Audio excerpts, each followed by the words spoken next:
I met Agnes in the 9th grade, started dating her, and we were pretty much an established couple from the 10th grade on.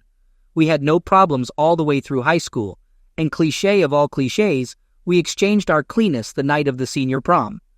After uncovering the realm of closeness, we embraced every opportunity. Marriage discussions had been ongoing since the 11th grade, and we had made the decision to wait until college completion before officially getting married. College brought about a transformation in Aggie. In high school, our peers acknowledged our relationship, ensuring that Aggie was left undisturbed by the guys. However, this dynamic changed when we entered college. Although some familiar faces from high school were present, the majority of students came from different places. In this new environment, the guys no longer saw Aggie as exclusively mine. Instead, they perceived her as a desirable female, subject to constant attention. I was aware of the situation, but there wasn't much I could do. With different majors and classes, our interactions were limited to the evenings after classes and after I finished work. The attention had an impact on Aggie, making her more flirty. I observed her walking, smiling, and talking with other guys several times, but being on the other side of the quad, she didn't notice me. Twice, while taking a shortcut through the student union, I spotted Aggie in the cafeteria with a guy and once with 2 of them. It only dawned on me much later that I never saw her with other girls. It was always with guys. Nevertheless, it didn't worry me. After all, we were a couple in love, planning to get married, so there was nothing for me to fret about. She was an attractive girl, naturally drawing attention from guys. But she was mine, proving it every night when we were together, for years. Later, after graduating, finding jobs in our respective fields, getting married, and starting a life of wedded bliss, I enjoyed almost 6 years of contentment before a sudden revelation shook me awake. While at my desk, Molly from the mailroom placed some files in my basket. As I examined the top one, I wondered why it had been routed to me, given that it concerned an account handled by Wally Bergman, an old classmate from high school and college. Midway through, I discovered a major error, realizing the projections were off by almost $3 million. As I reached for my calculator, Wally rushed into my office, urgently seeking the file for a presentation to Apex. I showed him the error, and he appeared visibly concerned about the mistake. He expressed the urgency of revising it swiftly to avoid any potential consequences. Subsequently, he took the file and left hastily to make the necessary adjustments.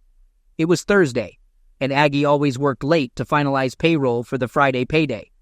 Following my routine, I visited Bud's bar after work for his half-pound ground round and a couple of beers before heading home. Completing my burger and starting my second beer, Wally entered, spotted me, and joined me in my booth. He ordered a beer from Sue and asked her to bring me the bill, mentioning it was a gesture of gratitude for helping him preserve his job earlier that day. I accepted without argument, considering it wasn't a substantial amount. We talked about work, covering various subjects such as whether we had seen certain individuals or heard about recent events. Then, Wally brought up a delicate matter. He expressed his view that I was a nice person and questioned why I tolerated Aggie's behavior. I was confused and told him I didn't understand what he meant. He persisted, asking why I allowed Aggie to behave the way she did. My puzzled response prompted him to realize that I was unaware of something significant. As he attempted to leave, I stopped him and insisted that he stay. I urged him not to leave after dropping such a bombshell. I asked him to sit back down and explain further. Wally complied, expressing his uncertainty and shock that I hadn't been aware of the situation for the past 10 years. When I asked him what he meant, he revealed that Aggie had a questionable reputation. I was too stunned to respond. Wally apologized, regretting that he had brought it up. However, I insisted that he continue and provide more details. He admitted to knowing about Aggie's behavior since high school and confessed his involvement with her. Shocked by this revelation, I insisted that he tell me everything from the beginning without leaving out any details. The unfolding story shocked me, not just the content, but the realization that it had been happening for over 10 years without my knowledge. 2 weeks after senior prom, Wally walked into his cousin George's house, finding George and Aggie together. They both saw him, and since neither objected, he undressed and waited his turn. They took turns until Aggie stopped and said she had to clean up before meeting me after my part-time job at Jessup's Market. Wally and George continued their encounters whenever I was at work. After George got serious with Melody Martin, Aggie was involved with Wally for a while. Then, finding her with Mike Bella and Justin Walsh, Wally joined in. The three of them continued until she had to stop for our meeting. Wally shared her with several others, and she had participated in group encounters with more than a half-dozen guys. I recognized that we were friends, but we weren't exactly best friends, you know? Remember the age of 18, when hormones were raging? You and Aggie were somewhat steady, but I didn't believe your relationship was that serious. I mean, if it were, would she be involved with anyone who showed interest? College didn't change that pattern. In the first semester as a freshman, Aggie had classes Monday through Thursday and Tuesday through Friday, with no classes on Wednesday. Her last class on weekdays ended at 2 or 1.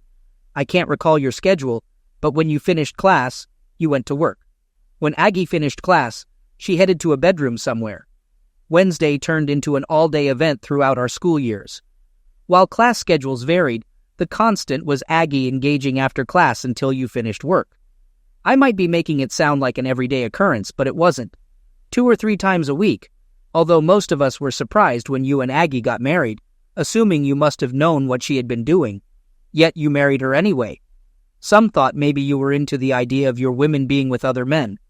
Tyler speculated that perhaps you and Aggie were debauchees, but no one remembered seeing you with another girl. However, Aggie was frequently seen with other guys. I had no clue, Wally, not even a hint. Damn, Rob, I hate to be the one to inform you, but if you never knew, it stands to reason you probably don't know about her Thursday night date with Bob and Bill Howard. On the Tuesdays you bowl, she sees Mark Willard. I'm not sure who else she sees or when, but it's a sure bet that whenever you're off doing something, so is Aggie. It may not matter much, but I stopped being involved with her when you got married. A single woman is one thing, but messing around with a married woman is a whole different situation. I'm not sure what to say, Wally, and I don't know what I'm going to do, but I'm definitely going to take some action. I finished my beer, stood up to leave, and turned to Wally. Thanks, Wally. Thanks for the burger, the beer, and for helping me gain clarity as I drove home. As I pondered Wally's revelations, I questioned whether to believe him. On one hand, I thought, no way. Aggie loves me, and she wouldn't betray me. On the other hand, why would Wally lie to me? I had to finally admit to myself that he wouldn't. He knew I'd verify what he told me, and if he had lied, how could we continue working together? The answer was, we couldn't, and Wally knew it. Working with him, aware of him and Aggie, would be challenging, but we'd eventually overcome it. I remembered the teenage years with hormones running high. If some other guy's girl offered back then, and I didn't have Aggie, I might have taken it. The real question now was, what the hell do I do, Rob? I didn't know that Aggie and I were finished. I might have managed a one-night drunken mistake, or maybe even a short-term affair, if Aggie could convince me it wouldn't happen again. But outright betrayal for 10 years? No way. I was lying in bed, pretending to be asleep as Aggie returned from handling the payroll. I ignored her touch when she reached out, as she wanted to give me leftovers, but I wasn't interested. Admittedly, I'd been receiving them for years without damage, but I didn't know that then. I do now. Her hand on my body made my skin crawl, and for the first time, I didn't get aroused when Aggie touched me. I was already up before Aggie the next morning, with coffee brewing and the morning paper in hand. Aggie asked what happened the previous night since she came home eager, and I was already in bed. Wally remarked that my behavior was unusual. I explained that I felt unwell because something I ate disagreed with me, so I decided to go to bed early. Aggie expressed hope for my recovery and mentioned I'd have to double duty tonight to make up for the missed night. Upon arriving at work, I immediately dialed Felix Mather, an old high school friend now practicing corporate law, though I wasn't quite sure what that entailed. I asked him for recommendations for an assertive divorce lawyer. He replied negatively, indicating that my request meant my hopeful assumption was incorrect. Discovering that I was looking for a divorce lawyer suggested that I had learned the truth about Aggie. He then questioned if I believed we had an open marriage, assuming that was the only way Aggie could engage in such behavior and still remain with me. Surprisingly, Felix, I had no idea about her actions until yesterday. After a brief pause, Felix suggested that I contact Tom's suite and mention his referral. Accordingly, I followed Felix's advice and called suite, informing him about Felix's recommendation. He informed me he could meet later that day if I could be there by 1. I assured him I could, and indeed I did. Suite informed me that I had various choices, ranging from a friendly separation to a scorched earth policy reminiscent of Attila the Hun. In our state, which was not a no-fault state, infidelity constituted valid grounds for divorce. However, obtaining a divorce based on infidelity required concrete and undeniable evidence. Mere hearsay wouldn't suffice. I inquired about how to gather the necessary evidence, to which Sweet responded by taking a card from his desk and passing it to me. The card belonged to Gaston Marshall, a private investigator whose office was conveniently located across the street. Sweet offered to contact Marshall to check if he could accommodate me promptly. I requested him to proceed, expressing my desire to conclude the process as quickly as possible. I also instructed him to start the divorce paperwork, promising to provide the evidence once I obtained it. Sweet made the call, and within 10 minutes, Gaston Marshall outlined our course of action. Unfortunately, one of the requirements was for me to act completely natural around Aggie, avoiding any suspicion that I was aware of the impending divorce. As unpleasant as it may be, Marshall advised, maintain your routine without changes. If you usually engage in lovemaking activities 3 or 4 times a week, continue to do so. Whether you typically initiate or not, keep it up. Just remember, it's no longer about making love. It's about fulfilling a physical need. Don't do anything that might disrupt her routine. It's crucial for our plan that she remains unaware of any changes in your relationship. I returned to my office, summoned my courage, and called Aggie. At work, it was our routine to dine out every Friday night and have breakfast every Sunday morning. So when I reached her on the phone, I suggested tricocchis for dinner, and she agreed. While I enjoyed my veal, Marcella and Aggie worked on her rigatoni, sipping white wine. Marshall Investigations employees were discreetly installing wireless cameras and listening devices in our house. Sipping my Merlot, I recalled Marshall's advice. It's natural to want to spot hidden cameras, but resist the urge. If she catches you, our efforts could be wasted. Also, force yourself to act natural in the bedroom, challenging unless you're a born exhibitionist. The system is sound and motion activated. You'll be on camera, knowing some employees may see you. Don't let it inhibit you. Although there's a switch to turn off the system at home, most forget to turn it back on when leaving. My advice, leave the system alone and pretend you're a confident star at work. After dinner, while making a private video, I suggested drinks and maybe some dancing to Aggie. She declined, insisting we head home for me to make up for letting her down the previous night.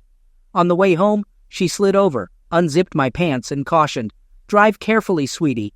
Don't hit anything that might make me bite off your meat." In my mind, what she was doing wasn't unique for me, but something she had done with 100 other men over the last 10 years. Despite my disgust with Aggie, human nature took over a couple of minutes into the act, and my body responded, wanting her to continue and bring me to completion. Soon after, I pulled into our driveway, and Aggie urged me to hurry up to the bedroom. I couldn't adhere to Marshall's advice. There was no way I could act natural, knowing I might be performing for an audience. Trying to appear natural while being lovemaking with Aggie was going to be a challenge. So, I went to where I was told the switch would be and turned the system off. Leaving my cell phone on the car seat, I knew it would remind me to reactivate the system when I saw it upon leaving the house. I don't know if it registered with Aggie, but that night, it wasn't making love. It was just going through the motions. Unfortunately, once wasn't enough, and I had to perform 2 more times before Aggie let me sleep. The next morning, dressed for my run, Aggie reminded me she wouldn't be home when I returned, attributing it to a lengthy hair appointment from 9 a.m. to 2 p.m. Aggie mentioned gossiping with other regulars and usually going to lunch with them.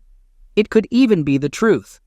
But after what I'd recently found out, I thought she probably met one of her extramarital partners either before or after getting her hair done. On my way out, I switched the system back on. I doubted anything would happen during my run, but I needed to form the habit of ensuring the system was active when I wasn't home. The switch only deactivated the cameras. The listening devices and phone tap were always on.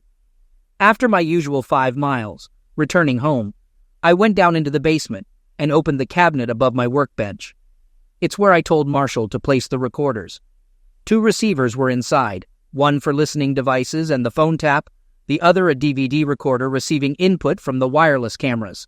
Confirming my suspicions, I heard a recorded conversation. "Hello? Good morning, lover. Are we still on for today?" "You bet. The wife took the kids to the zoo, so we have until 6 tonight. You know I can't stay that long. I need to be home by 2. Any later and it might get Rob to wondering. He has already questioned the fact that I don't get home until 2. Then skip the hair job and get over here so we can make it happen." "Yeah, sure. Then what do I tell Rob when he asks why I've been gone so long and my hair hasn't been done?" "I want more time with you 2, baby, but we have to settle for what we can get." I recognized the man's voice. It was my cousin Lou. I was furious when I went back upstairs, wondering how many other relatives she had been involved with. I managed to control my anger by the time Aggie returned from her hair appointment. An hour later, I faked a fall down the basement stairs, telling Aggie I'd hurt my back. Must have pulled a muscle or something. This conveniently excused me from being lovemaking with her for the next couple of days at least. On Monday, I phoned Aggie at work and informed her that I would be leaving town on Tuesday, returning by Friday to take her out to dinner. Although there was no actual trip planned, I didn't view it as 3 wasted days. On average, I traveled once a month, and Aggie was consistently home during my nightly check and phone call. Since my calls occurred at irregular times, ranging from 7 to 10, I doubted she waited for them before going out. If she were cheating, as I'd been led to believe, she might be doing it on our bed while I spoke to her. That was my hope. If she was, and the cameras captured it, I'd have the irrefutable proof my attorney needed for the divorce action. That evening, Aggie desired closeness, stating, "I need something to hold me for the 3 nights you will be gone." "Yeah, right." Fortunately, my back was still hurting, so I had to decline. On Tuesday morning, Aggie bid me farewell with a kiss and suitcase in hand. I left for my supposed business trip, working almost a full day before leaving at 3. I drove to our neighborhood, parked a block from the house, and using my laptop, entered a code Marshall had given me to activate the software he loaded onto my computer. A few keystrokes, and I was listening to the phone line recorder. "Hello? Hey, handsome honk, it's me. What's up? Hubby just left on a 3-day trip. You ready to spend 3 fun-filled nights with me? Does a duck walk barefoot on the beach? I'll take that as a yes. I leave it to you to call Tony. I've got to get out of here and get to work. I'll be home by 6. See you then." After shutting down the computer, I called Tom Sweet and instructed him to have the papers ready for service by Thursday, detailing how I wanted it done. He informed me that my preferred method would cost more than the standard service fee, to which I replied that I didn't care. Leaving the neighborhood, I drove to the other side of town and checked into a motel with a restaurant and a bar next door, settling in for a 3-day stay. I enjoyed the bar, my kind of place, bringing a big smile to my face each time I visited. Apologies to Toby Keith. It was a country western bar with a jukebox loaded with good tunes for dancing. Every night, I saw 3 or 4 unattached ladies who couldn't bear to see a man sitting alone while there was music to dance to. During my first visit, while sitting at the bar nursing a long neck, a great-looking redhead approached and said, "Come on, sugar, they're playing our song." She took my hand, pulled me off the bar stool, and led me onto the dance floor. As we waltzed, she clarified, "Don't get the wrong idea, sugar. I'm not tallying. I just love the dance. And you were there." Her name was Rhonda, and after the dance, she invited me to join her and her 2 friends, Laura and Shelby, at their table. I spent until 10:30 taking turns dancing with them, then informed them I had to call it a night. "Maybe we will see you again," Rhonda said. "We are in here 2 or 3 nights a week. I'm just next door in the motel, so it is likely that I will be in here the next 2 nights. I went to bed feeling positive for the first time since my conversation with Wally.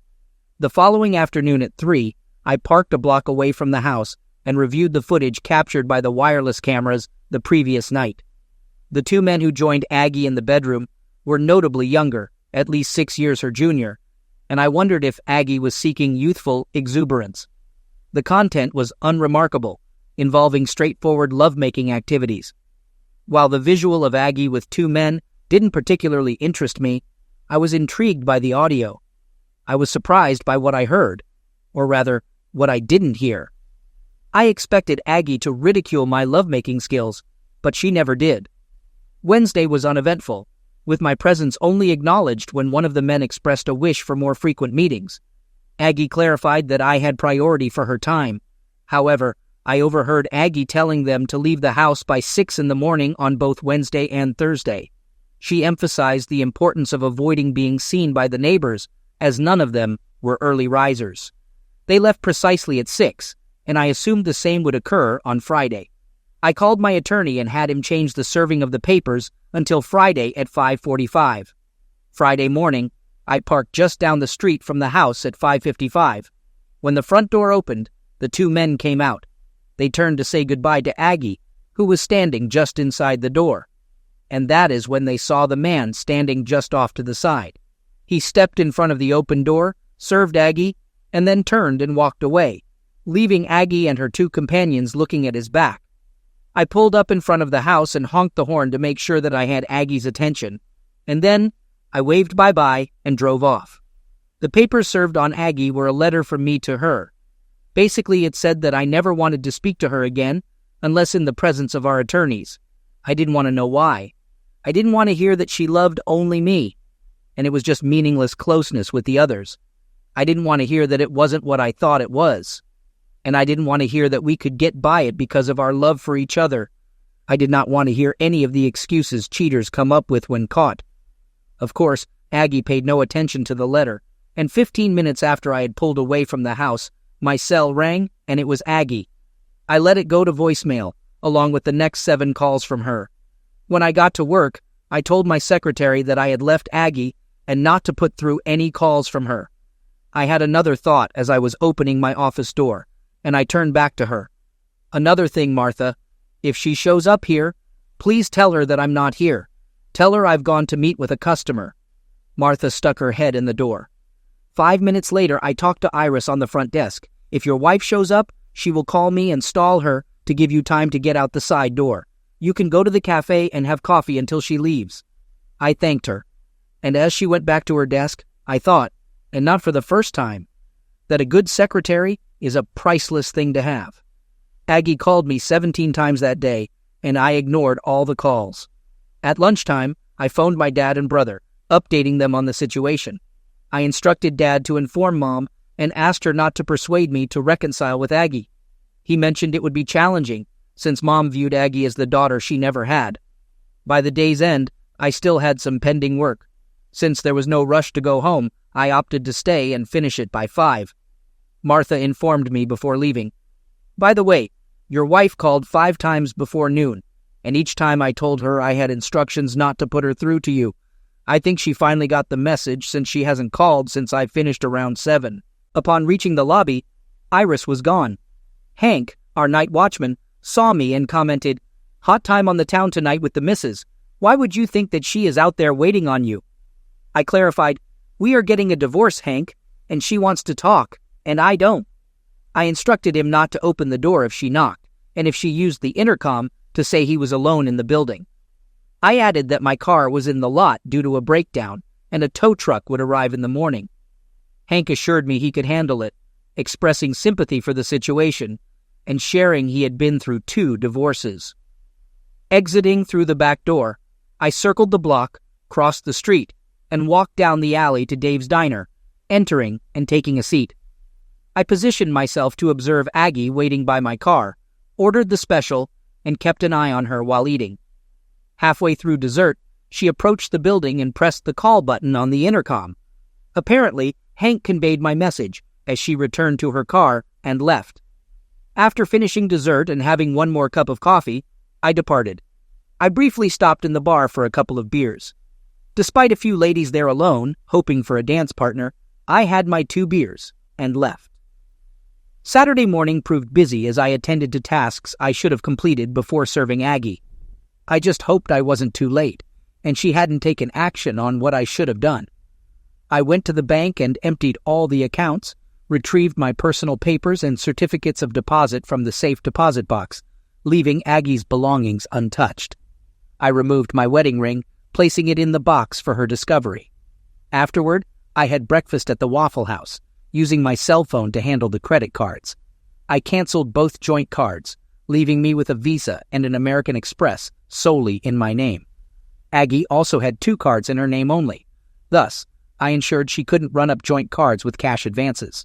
After breakfast, I returned to the motel, parked my car, and called a cab to take me to the nearest Avis rental place. Renting the cheapest car available, I returned to the motel. I spent the afternoon lounging by the motel pool and reading a book. Just before dinner, I switched on my cell phone, finding 9 messages from Aggie. I cleared them and then turned the phone back off. For dinner, I had a light meal and then headed to the bar, which had a live band on Friday and Saturday, attracting a large crowd. Finding a seat at the bar, I ordered a beer. As I downed about half of it, I felt a tug on my shirt. Turning, I saw Rhonda. "Hey, cowboy, why are you sitting here when there is a seat at our table for you? To be honest, if I had seen you, I wouldn't have intruded on you. It would have seemed like I was taking things for granted." "Nonsense, come on." I got up and followed her to her table, where Laura and Shelby were also present. I sat down, greeted the girls, and then commented, "There seems to be something wrong with this picture. 3 beautiful women sitting alone and you aren't swamped with guys. We get a lot of attention, but it is usually from idiots. They see us here, notice the wedding rings, and assume we're here to cheat. We're just here to dance, and only a couple of guys understand that and accept it. The rest think they are God's gift to women, and we have to fend them off after the other night. We know that you are one of the good guys, and you have an open invitation to join us whenever you come in, and we are here. It isn't any of my business, and I know that, so feel free to tell me that. But I have to ask, why are 3 gorgeous married women spending time in a place like this without your husbands?" "It is a legitimate question," Rhonda said. "Laura's husband is in the Army Reserve, and his unit was sent to Afghanistan.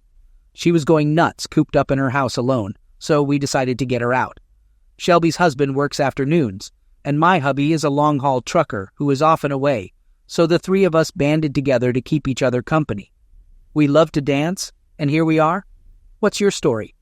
I noticed you had a ring on last time we saw you, and now it is gone." "I handed my wife divorce papers yesterday morning and left the ring where she'd find it. Does that mean you're free to pursue?" "Not at all. The grounds were infidelity, and I won't give her anything she could use against me in a countersuit," Laura remarked. "Great," she added. "We have a reliable dancing partner." The rest of the evening until closing, I danced with the 3 of them, occasionally sharing them with other guys. They agreed to meet on Sunday. I spent a quiet day by the pool with a book, and Monday I drove the rental car to work. I hoped Aggie wouldn't see my car, assuming I was out of town again and would stay away. The week passed with 6 to 10 calls daily from Aggie, which I never answered more than once. She called from unfamiliar numbers, but upon hearing her voice, I hung up. Each night after dinner, I stopped by the bar for a beer or 2. Rhonda, Laura, and Shelby were there on Wednesday and Friday, so I joined them, dancing until 10 on Wednesday and until closing on Friday. I figured by Saturday, Aggie would realize I wasn't going to talk to her, so I turned in my rental and drove my car to work on Monday.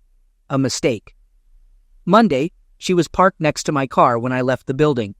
Spotting me, she got out and stood by my car's driver's side door. She mentioned that we needed to talk, but I didn't respond. As I approached the car, she moved to block the door, insisting that I let her explain. I pushed her aside, causing her to stumble but regain her balance quickly. I rolled down the window and informed her that she needed to read the letter accompanying the divorce papers. I asserted that I wouldn't engage in any conversation without my attorney present, and that any discussion would strictly concern the divorce. Aggie expressed her unwillingness to divorce and her lack of desire for me. I reiterated that our relationship was over and that she needed to accept it because I wouldn't change my mind. After rolling up the window, I drove away, leaving her behind. Aggie's refusal to accept my decision became apparent when I left work on Tuesday. 2 men approached my car and grabbed my arms. I recognized them as the individuals who had been with Aggie in our bedroom. One of them warned me not to resist, stating that Aggie wanted to talk, and since I was being difficult, They would take me to her by any means necessary. Though only a few years older, they must have thought me soft due to my suit and briefcase. I figured I could handle them. They wouldn't expect an old guy to resist, so I could catch them off guard. Either way, the commotion would draw attention, and their kidnapping plan would fail. But then I pondered, do I truly desire this? If Aggie was willing to go to such lengths just to reach Octomy, what might she attempt next? If I sent these two back to her battered and bruised? They nudged me into my car, and I sat between them, a briefcase on my lap, as they drove to the house. They escorted me inside, and Aggie instructed them to seat me in a chair and ensure I remained there. She turned to me and announced that we wouldn't be getting a divorce. As I attempted to rise from the chair, the two men pushed me back down and restrained me. One of them warned me to stay still. Aggie declared that we would remain married, but that there would be changes in our lifestyle due to her medical issue, which I had discovered. She expressed regret that I had found out about it, but insisted that I had to accept it, now that I knew. She then confessed her love for me, asserting that she wouldn't let me go. She revealed that her medical issue was nymphomania, which she had suffered from since high school. Aggie attributed the onset of her condition to when I took her pureness. I dismissed her statement, suggesting that there were medications available to address her condition.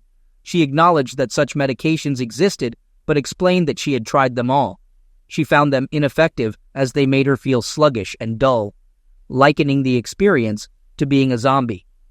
Despite this, she admitted that she enjoyed being a nymphomaniac and emphasized her love for closeness, asserting that she hardly ever left me alone. She argued that her actions didn't damage me and that she spoiled me. Aggie reasoned that since I couldn't maintain arousal constantly, she needed to seek it elsewhere, and assured me that she always returned to me because she loved me. She outlined her terms, explaining that she had drafted a post-nuptial agreement, allowing her to have as many lovers as necessary for her mental well-being. She proposed that I agree to leave the marriage with nothing if I later found the conditions unacceptable. In return, she asked what she would receive besides having a promiscuous wife. I responded by assuring her that she would continue to have the same loving wife she had for the past 6 years. I reminded her that she had considered those years perfect despite my actions, which were now causing an issue. I suggested that the only change was that my ego was now involved, as someone else was involved in something I had previously considered mine alone. I urged her to accept that our life would continue as it had for the last 6 years. Aggie emphasized that my inability to meet her physical needs didn't mean I wasn't man enough for her. She praised me as a fantastic lover who always left her completely satisfied. However, she acknowledged that I couldn't satisfy her as often as she needed. I addressed her by her full name, aware of her aversion to it. Reluctantly agreeing to sign the agreement with a few amendments, I voiced my concerns about our lack of closeness and expressed my need for her presence in our bed. Despite my plea and reassurance of my love for her, she seemed unwavering in her stance. With a heavy heart, I accepted her offer to make the necessary changes, hoping it might salvage some of our crumbling relationship. As I attempted to rise from my chair, the two men accompanying her obstructed my path, leaving me feeling trapped and powerless. When I mentioned needing to use the bathroom, one of them callously suggested I relieve myself where I sat, citing Aggie's directive to keep me seated until further notice. Aggie returned after 5 minutes, read the document aloud, and I asked where to sign. She offered a pen, but I mentioned her associates preventing me from standing and instructed them to stand. Rising, I approached her, placed my briefcase on the table, and took the pen. However, I decided to review it myself to ensure its contents matched her description. After reading it, I chuckled, tore it up, and tossed it back at her. I grabbed my briefcase and headed for the door. Aggie yelled to stop me, and her 2 associates pursued. As they neared, I swiftly turned toward them with my briefcase, targeting the first guy's head. It was a solid hit, sending him down. The second guy was taken off guard, and I punched him in the mouth, causing him to stagger backward. Then, I delivered a forceful kick to his groin, and he collapsed. Understanding the need to keep them subdued in a 2-against-1 scenario, I continued to strike both of them. I alternated between kicking them in sensitive areas and striking their ribs and head until Aggie screamed for me to stop or she'd shoot. Glancing at her, I noticed she was aiming a weapon at me. Defiantly, I challenged her to shoot. I retrieved my cell phone, dialed emergency, provided my name and address, and informed the operator of my wife's armed threat. The operator advised me to remain calm and not provoke her, ensuring help was on the way. After ending the call, I sarcastically thanked Agnes, suggesting her incarceration would expedite our divorce. She criticized my action as foolish. Agnes warned me that when the police arrived, I would be the one facing arrest. She accused me of entering and attacking her friends out of jealousy, stating that it would be my word against theirs and that they were fully clothed. I mocked her response, questioning her love for me. She assured me not to worry. I countered by stating that I would bail out and that Barry and Tony wouldn't press charges. I reminded Agnes that Hank and Joyce witnessed the two individuals picking me up from work and escorting me inside. I accused her of having me brought there against my will and hindering me when I tried to leave, despite her companion's failure. Then she pulled a weapon on me. I explained that although I might spend a night in jail, when my witnesses testified, she would be the one behind bars, and I wouldn't be posting her bail. I advised her that considering the situation, including kidnapping, false imprisonment, weapon threats, and likely other charges, her best course of action would be to stay silent. Aggie ignored my advice and, along with her associates, fabricated their stories. Consequently, I was taken into custody. The next morning, I called Tom Sweet, briefed him on the situation, and instructed him to collaborate with Gaston Marshall, obtain the evidence, and take appropriate action. Aggie realized she couldn't bail me out until I appeared before a judge, which wouldn't occur until Monday. Tom had a friend who worked as an assistant district attorney. He showed him the tapes of what happened at the house, which depicted Barry and Tony restraining me while Aggie aimed a weapon at me. The ADA overheard Aggie admitting she planned to lie and have her two accomplices do the same. When Aggie showed up at the courthouse for my bail hearing on Monday morning, she got arrested. Warrants were issued for Barry and Tony, and they were behind bars by nightfall. I refused to post bail for Aggie, and her parents couldn't come up with the money either. Aggie obtained a lawyer who contacted me and suggested a bail bondsman wanted me to use the house as collateral for her bond. I dismissed the suggestion and hung up. I checked out of the motel and moved back home, then had all the locks changed since Aggie had threatened me with a weapon. Tom managed to get a restraining order against Aggie in case she somehow got out of jail. She couldn't come within 1,000 feet of me without facing arrest and being sent back to jail. As tempting as it might have been to reconcile with Aggie, it wasn't worth risking serious jail time. Both Barry and Tony flipped on Aggie and took plea deals. Aggie claimed she never intended to shoot me. She was just trying to stop me from hurting Barry or Tony so badly that I'd end up in jail. The jury watched the tape, and based on Aggie's expressions of love for me, believed she was probably telling the truth about trying to prevent me from damaging Barry or Tony. They acquitted her of the felony menacing charge, but found her guilty of unlawful restraint and filing a false police report, along with a few minor charges. The judge sentenced her to 9 months in county jail and 1,000 hours of community service upon release. While she was in jail, the divorce proceedings wrapped up smoothly. Aside from losing Aggie, I only forfeited 20% of the equity in the house. I transferred the money to her bank account and headed to the bar next to the motel where I'd been staying. Luck was on my side. Rhonda and Shelby were there, so I invited them to celebrate my newfound freedom with me. Laura wasn't around because her husband had returned from deployment, and they were busy catching up. "Why celebrate with us?" Rhonda asked. "Well, I'm taking a wild guess here.